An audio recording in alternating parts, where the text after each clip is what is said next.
Welcome to Beast the Odds. It's a very special edition because we finally have sports back. Hallelujah.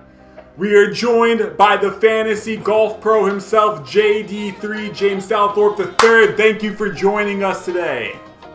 What's going on? What's happening? We're glad we have you because I cannot do anything to help people in fantasy golf. So we're relying on you to tell us. Let's just start with the Charles Schwab Challenge. Name top 5 golfers for this tournament.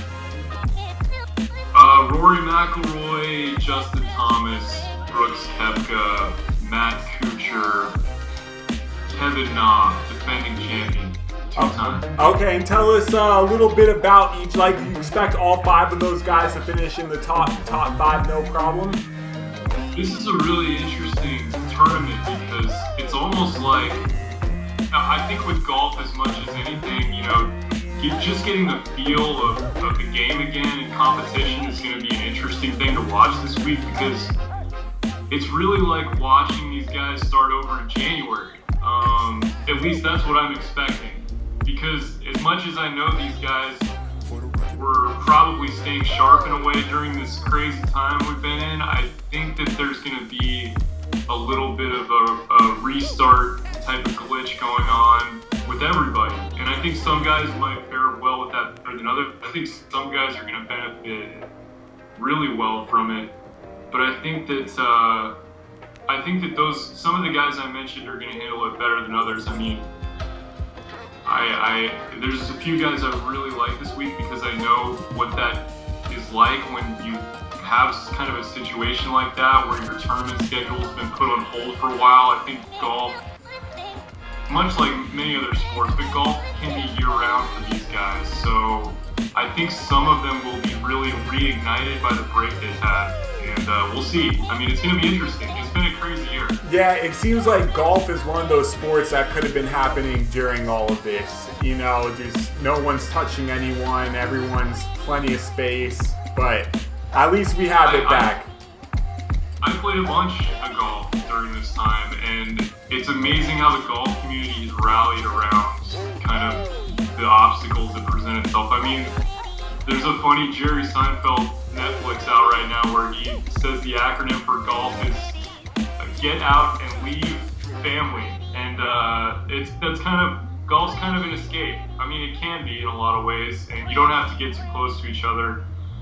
It's gonna be interesting to see how golf unfolds with all this because I know the game is booming with everything that's happening. Yeah, I mean everyone's going to be watching this weekend, that's for sure. So you mentioned the top guys. Now give us some middle tier people, like people that don't expect to finish in the top 10, but you could see them finishing in the top 10. There's a value I see a lot in a guy named Chad Campbell this week. I like looking at that really bottom tier of guys in DraftKings, and I've taken a look at some of the lineups and some of the guys with really low value. I've actually watched Chad Campbell play at this tournament before, and he has one other tournament in Texas this year. It hasn't been a big schedule, but he's played in Texas one other time this year, and he finished in the top 10. Now, the rest of his performances weren't great, but this is the lowest value guy in the entire roster this week. I've only seen him play there a couple times, but he played great. He's a native Texan. He has a great swing. Chad Campbell for the value all the way at 6,000. I mean, this is a steal. This is a great field. But I think in a lot of drafts they're still trying to figure that out. That one stood out to me big time. Okay, I like that call. Hometown hero. That's my big sleeper that I think people really need to look at for sure. Especially having that break that he had. It's a home game. And a guy who might need just a little break, spend time with the family, he's going to come out firing. I know he will. This is a course where guys who hit the ball well are going to do well, and Chad's, he's going to be right there. Are temperatures blazing for this tournament? Is that what we're expecting? It is really something here right now. I mean, I'm in Houston right now and it's humid, but it's going to be hot.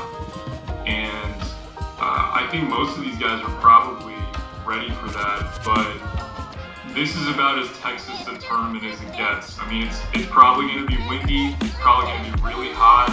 The grass they have in this area in Fort Worth it's a little raspy kind of Bermuda type of grass, but it's a unique layout. Lots of overhanging trees. It's not something you're going to get everywhere on tour, and I really like the ball strikers with their irons. So this definitely isn't a course for everybody. I would definitely look at past history with the top 5 guys that I mentioned, because it's going to be really interesting. I mean, it's not an easy tournament, and it'll be fun to see. I mean, it's a great venue for golf to come back to. All right, so you mentioned Chad Campbell. Give us one other dark horse guy that just nobody's radar at all. Okay. Well, I mean, JJ Henry is another one that I would say is a complete sleeper, but tell us about JJ. I like JJ for a lot of reasons. I mean, these are 2 guys that have been sleepers for a while, and they're kind of more like grizzled veterans now. But JJ went to TCU. I mean, this is a guy who he played this golf course every week during 4 years of a great college career, and this field has a lot of veterans in it, and nobody knows this course better than JJ. So if you're looking for, and that's another guy at a really low value. So between JJ and Chad, I know that they haven't had great finishes overall in their PGA Tour careers in the last 4 or 5 years, but I know for a fact that they've had some really good finishes, and they both play really well at this course. So you'd be missing out not to consider them and at least put them in a few of your lineups. I love it. So then you can have those deep sleepers, and then you can fill it out with those top 5 guys that you mentioned at the start of the show. Exactly. Look out for those TCU guys. You know, this is their home track. You know, Fort Worth is a place where a lot of these TCU, North Texas guys spend a lot of time.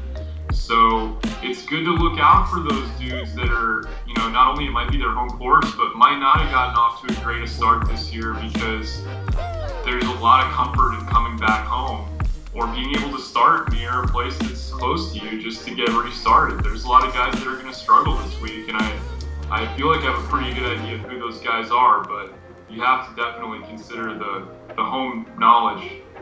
Leave us with one bust. One guy that everyone expects to do well, but he's not going to do his thing.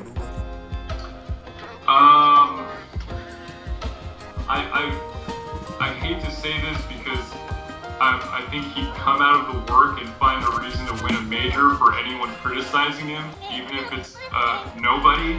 But Brooks Koepka, I don't think he's going to have a good week. This is a guy who's a really good player. He finds any reason to prove a doubter wrong, even if he has to make one up in his imagination. But even though he's one of the top picks this week, this golf course is just not. It doesn't scream that it has what this guy needs to be successful. He's a guy who plays really well at majors where the rough is really deep.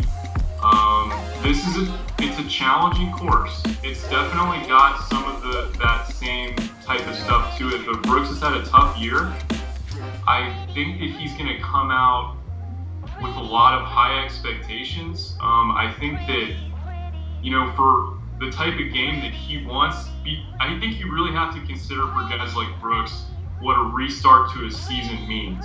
And this is a guy who cares a lot about major championships, and because we don't have another major for many months from now, I think that he's going to be trying to get his game to peak later, and he's more concerned right now about just knocking off some rust. I'm pretty sure that he's not going to have as much of a he might not be as prepared to come out for this. I could be wrong, but I think that there's going to be guys like that are just going to have enjoyed resting this past, couple months and aren't really going to be too focused on the results this week. Some of them might do okay because of that, no expectations, but Brooks just is more of a major guy. He hasn't had a great season so far, it could play into his favor that he's had this break, but I kind of doubt it just because of how I've been seeing him spend his time. When is the next major? I believe the U.S. Open has been rescheduled at least 2 or 3 months out, and the Masters is going to be in October. Okay. That's a big one because, Rory has a chance to win the Grand Slam this year. Oh. And so you would have thought that he was training like it was, the most important thing in the world for the last few months, but now that the Masters is not in April, it's in October. It's normally the first major of the year. A lot of those guys are probably refocusing their energy like Rory on October. So it's a whole different dynamic in terms of your training, even though golf isn't like, it's not like weightlifting, but these guys are still mentally going to be trying to peak for a little later in the season this year. So it'll be interesting to see who comes out guns blazing and who really paces themselves. And I think that the guys who like major championships are going to probably be more on the pacing themselves type of, mentality, whereas these other guys who had a break in the season are going to see a huge opportunity to come out and just restart. So it'll be interesting. We know that you're going to have your guns blazing and that you'll be watching every swing of every day, every minute. So we're excited to have you in our corner, and we'll check back again with you this weekend. Sounds good. All right, and if you want to read all of James' picks for his Beast, his middle tier, his sleeper tier, go to beastdome.com and you can get James' Monkey Night Fight picks and Prize Picks as well. Have a good one. Beast.